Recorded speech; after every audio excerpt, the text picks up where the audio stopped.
Hello, and welcome to my second farm. I've been promising you for a few days I'd show you around. It's not really finished yet, but I'll show you what I've done so far. And this one's set on the Aghalee map, spelled Aghalee, but I believe it's pronounced more like a pirate rather than Aghalee.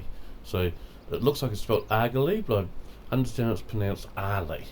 And if any one of you is Irish and I have actually understood wrong, please feel free to correct me. So we start here. This is the farmhouse. Oh, we'll start actually with a map, so I can show you. If I go X, that is how big the farm is. So it's a very, very small farm. This one, and now, so I was originally going to take out this farmhouse and put in a different one. But I ended up keeping this farmhouse and just putting a garage around the side, a double garage here. And if I go in here, you can see a mini there, and then some quad bike, which must be a fairly early one. So this farm's still set. This farm's probably a bit later than the other ones, so set in the early 90s, but you can tell it's not that late because the quad bike's got no roll protection on it. I've still got two-wheeled farm bikes as well. Now, the first thing I'm going to show you before we go too far is AK on my last video mentioned something about not having seen the detonator, so I'll show you how the detonator works. As you can see, I've got this farm truck here, and it looks pretty good with its flat wooden deck and its aluminium sides. It looks far too clean to be a detonator, to be a farm truck. So what you can do is, there's two ways to buy a detonator. You can either go into the construction menu, and I think it's under tools. There's the water blaster to clean things, and there it is, the detonator. It looks just like the water blaster, only brown. Or the other way of buying it is to go to out of there. See, if we go into there and down to miscellaneous, and you can buy a handheld one right there. And so it's the handheld one we're going to use this time. So I'll just arm myself with it. And so it works exactly like a water blaster, only it sprays mud instead of water. I normally use this just to help set up my farms, and then I sell it once I've set up the farm. As you can see, with the farm truck now all covered in mud like that, it looks far more like a farm truck than it did just a few moments ago when it was nice and clean. So now I'm going to put chickens in my yard here, but I haven't got them yet. And the chickens will not only go around this yard, but also around the actual farmyard itself. Now, we'll just hop onto this farm bike and go for a bit of a ride to have a look at the farm. So this is the farmhouse here. We will come back this way in a few minutes, show you a bit more, but down here is the main yard bit. So if I turn in here, I have put one change I have put already. You can see right here is I put a gate in here. This field here never had a gate, it just had a gateway with no actual gate. So I put a gate in there, but that was nothing much to put in. So here's the farmyard, and the farmyard is connected to the house paddock over here with a pathway. And this is the cow paddock, or the cow milking paddock, but that's also connected to the milking shed in here. So you can see milking shed there, and it carries on through to here as well, and this is the bit we can put the straw and things in, right there. So this farm, unlike my last one, has a huge milking shed area, as you can see. In fact, if we go into fly mode for a second, so let's just go into here and tell it we want to buy a dog kennel, even though we don't. So I can show you the others. Dog kennel, because now you can see as I fly over, all this green roofed area here is all part of the milking shed, and you can walk through the whole thing. So this one has a huge milking shed, unlike my last farm, which has a very, very small milking shed. And this one is also because the cows will actually go in there over winter when it's snowing. In my other farm, I'm just going to put straw out in the fields, but the cows will stay out in the fields even if it's snowing. I have here a Fiat tractor, and one of the things I often do with this little Fiat tractor is I change the colour of the front forks. In this case I've got them in John Deere yellow, so it looks like I've bought the forks and things off another, had them from a previous tractor I had, or maybe bought them second hand from an auction or something. To me it just makes the tractor look a wee bit older having the different coloured forks on there, as it's black.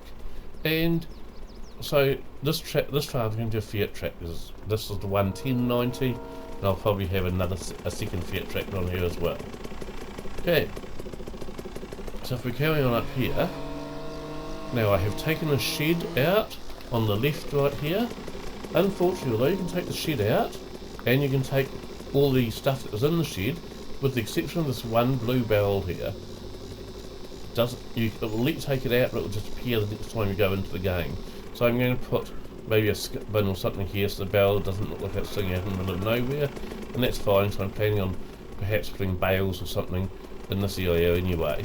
I just don't like the shed that's there normally, so I've taken it out. And we've got a workshop around there, that's as per normal. That fence I put in myself just because the back wall of the shed that I took out formed the part of the run there.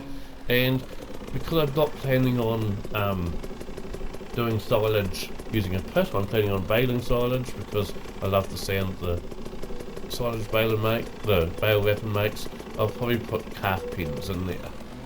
Okay, now all of these cow paddocks I put in myself. The only cow paddock on this part of this map is the actual milking shed. So because I wanted outdoor grazing as well, I've put in a paddock there. I'll just leave the gate open because we'll be coming back that way in a few minutes. I've put in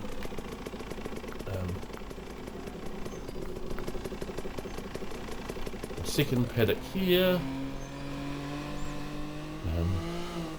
I've put in a third paddock. You can just see through this gate over here, and that's again a fairly decent sized paddock. In fact, we will I'll just jump through here and run for a second. I want to show you something. In here is a very, very tiny corner of forestry area.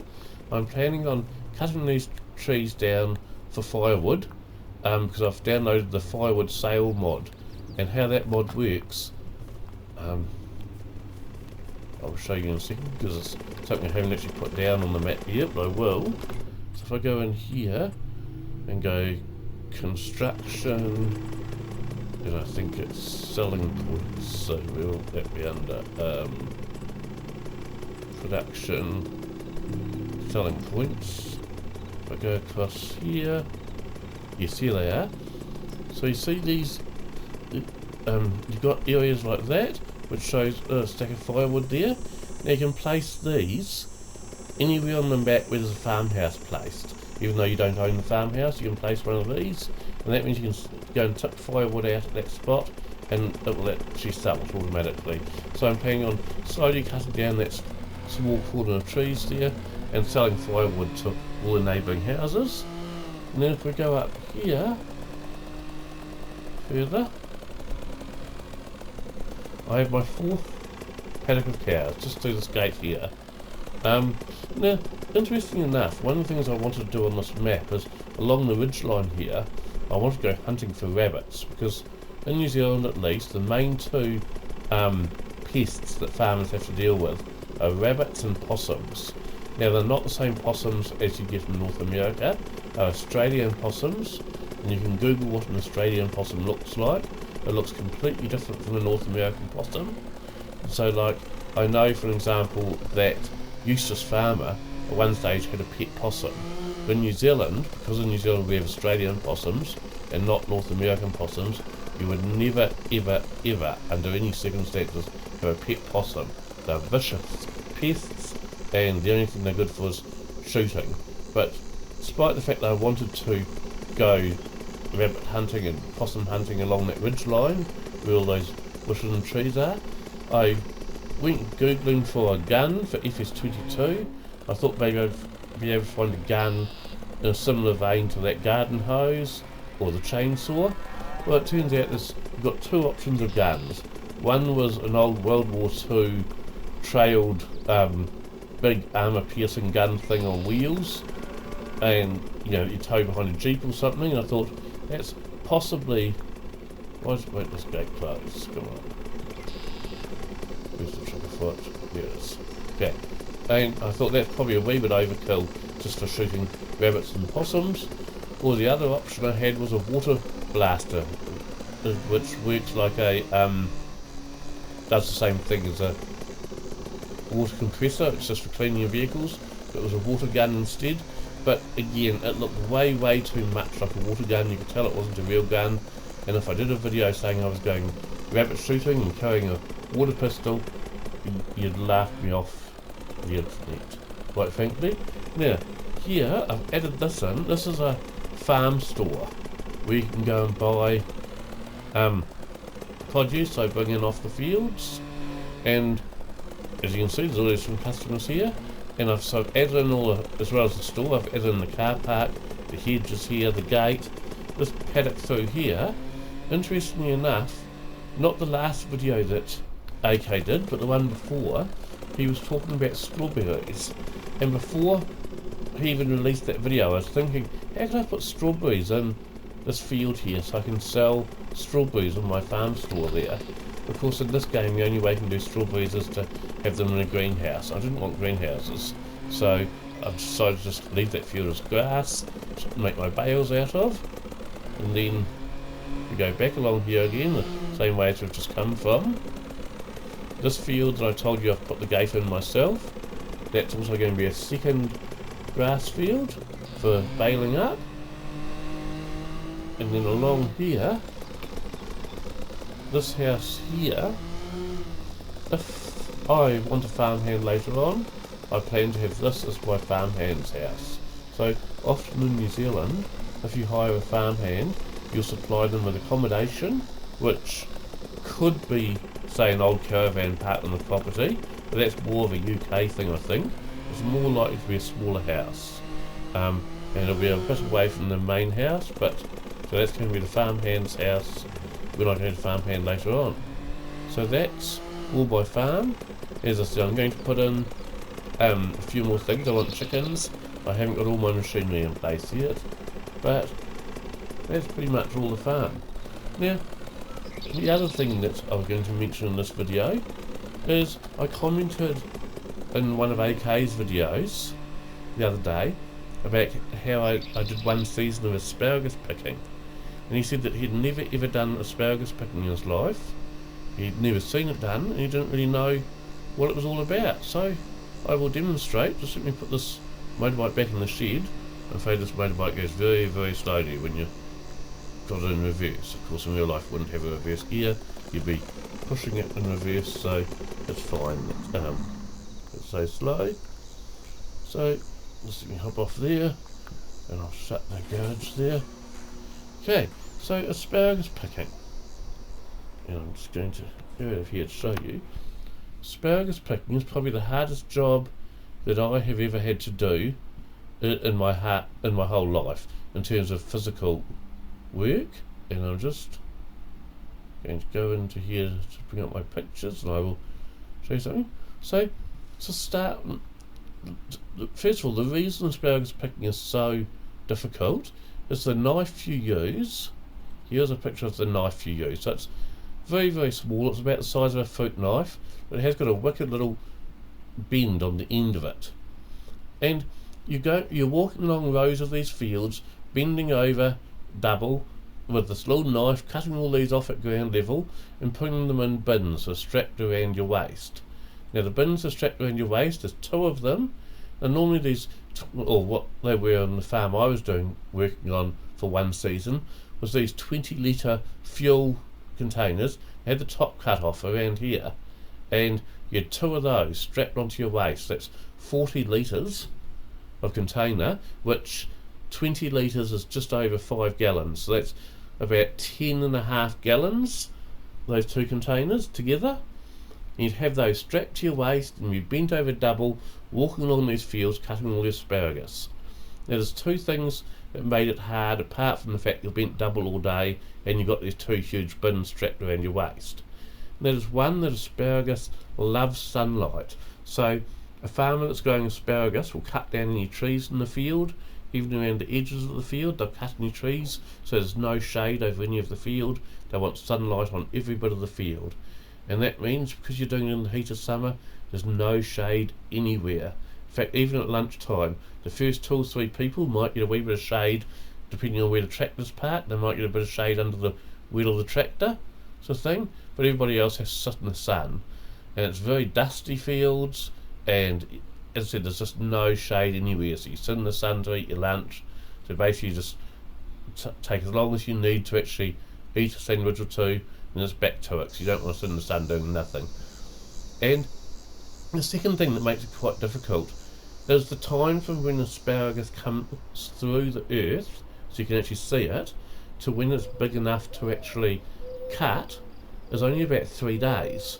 So what happens is, we had the farm that I worked on for one season had like 6 huge fields of asparagus. Those huge fields that take a whole day to do a field, and you split into 2 teams. And so the team I was in, the first day you'd do field 1, the second day you'd do field 2, the third day you'd do field 3, and the second team was doing fields 4, 5, 6 sort of thing. Then on the 4th day you'd be back to field 1 again, because the ones that were just beginning to poke through the earth but weren't big enough to cut on that first day when you went through the field are now ready to cut. And so days 4, 5 and 6 were just a repeat of days 1, 2 and 3, and then you'd be back to the first field again, because the ones that are just coming through last time are now ready to cut. So it made it feel like you weren't making any progress whatsoever, because you were just cutting asparagus from the same 3 fields over and over and over again. And so it was quite disheartening in that sense, because you just didn't feel like you were really making any progress. And such hard back-breaking work, and with a sense of not making any progress whatsoever, just made it a terribly difficult job. And that's why I actually only lasted 1 season in that job. It was very physically demanding, and yeah, it just killed your back, absolutely killed your back, that job. So I'm glad I didn't do it for longer than 1 season.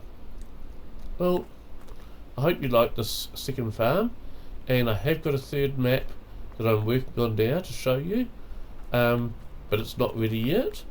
As I said, this second farm still needs a bit more work. I need to bring in a bit more farm equipment into the farm, and I also need to put in my chickens, and get those 2 fields that are going to be my mowing fields for baling up, get them planted in grass, because they're not planted yet. These sheds here I'll be using for bales and equipment. I wanted to show you a wee bit through that cow shed, just because this video is probably not quite long enough yet. So I'll just cut through here. So this is the fence I put in myself. Actually, that fence looks too clean, but you probably can't dirty it. No, it doesn't look like you can. In fact, the only placeable that I know of that you definitely can dirty is the where are we? The can't even remember what it's called now. Just a second. Let's go task manager. No.